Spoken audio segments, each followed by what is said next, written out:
ప్రతి ఒక్కరూ వినాల్సిన కొన్ని అమూల్యమైన మాటలు ఇవి. జాగ్రత్తగా వినండి. ఎప్పుడైనా సరే బయట గడ్డి మొక్క పెరిగినంత త్వరగా పవిత్రమైన తులసి మొక్క పెరగలేదు కదా. అలానే మోసం చేసేవాళ్ళు ఎదిగినంత త్వరగా నిజాయితీ ఉన్నవాళ్ళు ఎదగలేరు. కానీ పవిత్రమైన తులసి మొక్క విలువ తగ్గదు. నిజాయితీకి ఉన్న విలువ అనేది ఎప్పటికీ కూడా తరిగిపోదు అని గుర్తుపెట్టుకో. కష్టం వస్తే కన్నీళ్లు కాదు రావాల్సింది, ఆలోచన రావాలి. ఆ కష్టాన్ని అధిగమించే మనోధైర్యం నీకు కావాలి. ముఖంపై చేదుగా మాట్లాడేవారు ఎప్పుడూ మోసం చేయరు. ఇక నువ్వు భయపడాల్సిందల్లా తీయగా మాట్లాడే వారితోనే. మనసులో అసూయ పెంచుకుంటారు, సమయం వచ్చినప్పుడు మారిపోతారు.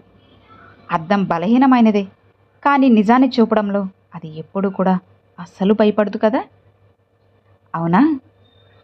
నువ్వు ఓపికను వహించి చూడు. జీవితం నీకు చాలా నేర్పుతుంది. ఓపికతో ఉండేవారు ఎప్పటికీ కూడా అస్సలు ఓడిపోరు. ఆయుధం లేకుండా చంపేది నాలుక, బ్రతికి ఉన్న శిలను చేసేది మోసం, తెలివైన వాడిని పిచ్చివాడిగా చేసేది ద్రోహం. వీటితో నువ్వు కాస్త జాగ్రత్తగా ఉండు. నీ ఆనందాన్ని పంచుకునే వారికంటే నీ బాధను పంచుకునే వారికే నువ్వు ఎక్కువ విలువనివ్వు. రూపాయల కన్నా రూపం గొప్పది, వేల కన్నా వినయం గొప్పది, లక్షల కన్నా లక్షణం గొప్పది, కోట్ల కన్నా నువ్వు కొనలేని స్నేహమే కదా గొప్పది. మన జీవితంలో జరిగే కొన్ని సంఘటనలు మనల్ని చాలా చాలా మారుస్తాయి. కొందరిని మౌనంగాను, మరికొందరిని మరీ కఠినంగానూ మారుస్తాయి. నీ మేలు కోరేవారు ఎప్పుడూ నిన్ను ప్రశ్నిస్తూనే ఉంటారు. నీకు కీడు కోరుకునేవారు ఎప్పుడూ నిన్ను పొగుడుతూనే నీ భజన చేస్తూనే ఉంటారు. భజన చేసేవారు కాదు, ప్రశ్నించేవారే ఇక్కడ నిజమైన స్నేహితులు అని తెలుసుకో. గతం ఓ వేస్ట్ పేపర్, ప్రస్తుతం ఓ న్యూస్ పేపర్, భవిష్యత్ అనేది ఓ క్వశ్చన్ పేపర్ లాంటిది. కాబట్టి దాన్ని జాగ్రత్తగా చదివి రాయాలి. లేదంటే ఈ బ్రతుకే టిష్యూ పేపర్ అయిపోతుందని మర్చిపోవద్దు. ప్రతి ఒక్కరి జీవితంలో తట్టుకోలేనంత బాధ ఖచ్చితంగా ఉంటుంది. అయినా బ్రతుకుతారు. ఎందుకంటే రేపటి రోజైనా సంతోషాన్ని తేవచ్చునేమో అనే ఒక చిన్న ఆశ వాళ్ళని బ్రతికిస్తుంది. ఇదే కదా జీవితం అంటే. డబ్బే ముఖ్యమనుకునే వారికి మంచితనం తక్కువ, మంచితనమే ముఖ్యం అని అనుకునే వారికి డబ్బు తక్కువ. ఎంతమంది హృదయాలను మనం గెలుచుకోవాలి అనే ఆలోచన కంటే ఎవరి హృదయాన్ని గాయపరచకూడదు అని ఆలోచిస్తే చాలు. మనకంటే మంచివారు ఇక్కడ ఇంకెవ్వరూ ఉండరు. అవసరం లేని వారి గురించి ఆలోచించి ప్రయోజనం లేదు. వాళ్ళు బంధువులైనా స్నేహితులైనా ఎవరైనా సరే. మన విలువ తెలియని వాళ్లతో ఏం మాట్లాడినా, వాళ్ళకి ఏం చేసినా సరే మన విలువ అనేది అస్సలు తెలియదు కదా. మనిషి గొప్పతనం మాట ఇవ్వడంలో కన్నా ఇచ్చిన మాట నిలబెట్టుకోవడంలోనే ఉంటుంది. కంటితో చూడనివి, చెవులతో విననివి ఎప్పుడూ నమ్మకండి. ఇతరులకి అస్సలు చెప్పకండి. ఎందుకంటే కొంతమంది చెప్పే మాట వల్ల కొన్ని స్నేహాలు చెడిపోతాయి, కుటుంబ బంధాలు తెగిపోతాయి కూడా. చుట్టమని చెప్పుకోవడానికి రక్త సంబంధమే ఉండనక్కర్లేదు. సంతోషాన్ని రెట్టింపు చేయడానికి, బాధను తగ్గించడానికి, కష్టంలో తోడుగా నిలబడడానికి, నేనున్నానని భరోసా ఇచ్చే ప్రతి ఒక్కరూ కూడా మన చుట్టమే కదా అవుతారు. అవునా? ఒకరి జీవితంలో మనం ఎంత ముఖ్యమనేది వాళ్ళు మనకు ఇచ్చే సమయాన్ని బట్టే కదా తెలుస్తుంది. నీ జీవితంలో నిన్ను నమ్మిన వాళ్ళని ఎప్పుడూ కూడా మోసం చేయాలని చూడకు.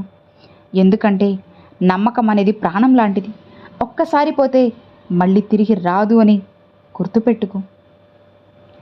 కష్టం వస్తే కన్నీళ్లు కాదు రావాల్సింది, ఆలోచన రావాలి. దాన్ని అధిగమించే మనోధైర్యం నీకు కావాలి. గడిచిన కాలం చాలా బాగుంటుంది, ఎందుకంటే మళ్ళీ తిరిగి రాదు కాబట్టి. రాబోయే కాలం అందంగా ఉంటుంది, మనకు నచ్చినట్లు ఊహించుకుంటాం కాబట్టి. ప్రస్తుత కాలం చాలా కష్టంగా ఉంటుంది, ఎందుకంటే ఇప్పుడు మనం అనుభవిస్తున్నాం కదా, అందుకే అలా ఉంటుంది. సమస్య నీదైనప్పుడు పరిష్కారం కూడా నీ దగ్గరే కదా ఉంటుంది. ఎదుటి వారి దగ్గర కేవలం సలహాలు మాత్రమే ఉంటాయని మర్చిపోవద్దు. మన ప్రాణమే ఏదో ఒకరోజు మనల్ని వదిలేస్తుంది. మనుషులు వదిలేయడంలో వింతేముంది, ఆశ్చర్యం ఏముంది చెప్పు. పరాయి వాళ్ళకి ఇచ్చే టైము, ప్రిఫరెన్సు, ఇంపార్టెన్సు సొంత బంధానికి ఇస్తే జీవితాలు బాగుపడతాయి. విడదీసిన విడిపోని బంధంగా మారుతుంది అని తెలుసుకో. సంస్కారం ఉన్నవాడు ఇతరులను ఎప్పుడూ కూడా అగౌరవపరిచేలా అస్సలు వ్యవహరించడు.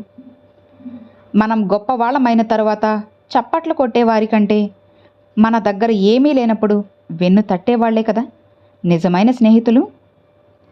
అహంకారం, గర్వం, పొగరు నా దృష్టిలో చాలా ఖరీదైనవి. వాటిని కొనుక్కునే స్తోమత మనకి లేదు.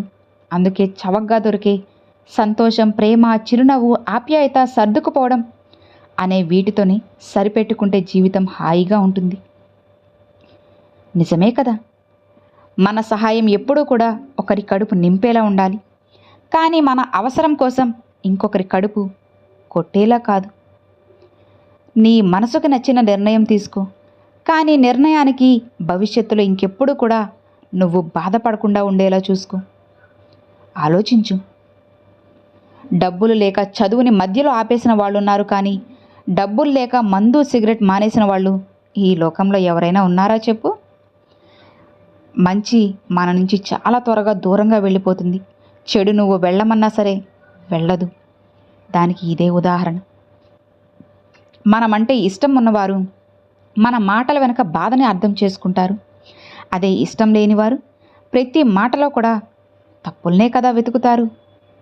అవునా? ప్రతి ఒక్కరి జీవితంలో తట్టుకోలేనంత బాధ ఖచ్చితంగా ఉంటుంది. అయినా బ్రతుకుతారు. ఎందుకంటే రేపటి రోజు సంతోషాన్ని తేవచ్చునేమో అనే ఒక చిన్న ఆశే కదా. అదే కదా జీవితం అంటే. ఎక్కువగా ఇక్కడ ఎవరిని నమ్మకు, మోసపోతావు. ఎవరి కోసం ఆలోచించకు, వాళ్ళకి అలుసైపోతావు. ఎక్కువ విలువ ఇవ్వకు, గౌరవాన్ని కోల్పోతావు. ఎవరిని ప్రశ్నించకు, శత్రువు అయిపోతావు. అసలు ముందుగా చెప్పాలంటే ఎవరు కూడా నా వాళ్ళు అని ఆలోచించడం తగ్గించు. ఎవరి నుంచి ఏం ఆశించకు. అప్పుడే జీవితం బ్రహ్మాండంగా, హాయిగా, సంతోషంగా ఉంటుంది. స్నేహం అంటే అవకాశాల కోసం వేచి చూసేది కాదు. అవసరం తీరాక వదిలేసి వెళ్ళేది కాదు. ఊపిరి ఉన్నంత వరకు ప్రాణానికి ప్రాణంగా నిలిచేదే నిజమైన స్నేహం అంటే. మారరు అని తెలిసాక కూడా, మార్చలేమని అర్థమయ్యాక కూడా ఇంకా మార్చాలని ప్రయత్నించడం నీ మూర్ఖత్వం అవుతుంది. ఎవడు ఎదుటివాడి నాశనాన్ని కోరుకుంటాడో వాడికి అలాంటి నాశనమే జరుగుతుంది. అందుకే ఒకరికి మంచి చేయాలని ఆలోచన ఉండాలే కానీ ఎవ్వరికి కూడా చెడు చేయకూడదు. మార్చడం నాకు రాదు, మారడం నా క్యారెక్టర్ కాదు. నన్నుగా ఇష్టపడే వాళ్లకు నేనంటే ఏంటో తెలుసు. నేనంటే ఏంటో తెలియని వాళ్ళకి అసలు ఏమీ కూడా చెప్పాల్సిన అవసరం లేదు కదా. వాళ్ళే అన్నీ అర్థం చేసుకోగలరు. నువ్వు ఏం చెప్పినా చెప్పకపోయినా సరే నిన్ను ఇష్టపడ్డ వాళ్ళు, నిన్ను అర్థం చేసుకున్న వాళ్ళు ఖచ్చితంగా నువ్వేంటో, నీ మంచితనం ఏంటో తెలుసుకునే తీరుతారు. కాకపోతే కాస్త సమయం పడుతుంది అంతే. ఓపిక పట్టావు అంటే అన్నీ నీ సొంతమవుతాయి. అర్థమైంది కదా. Thanks for watching friends.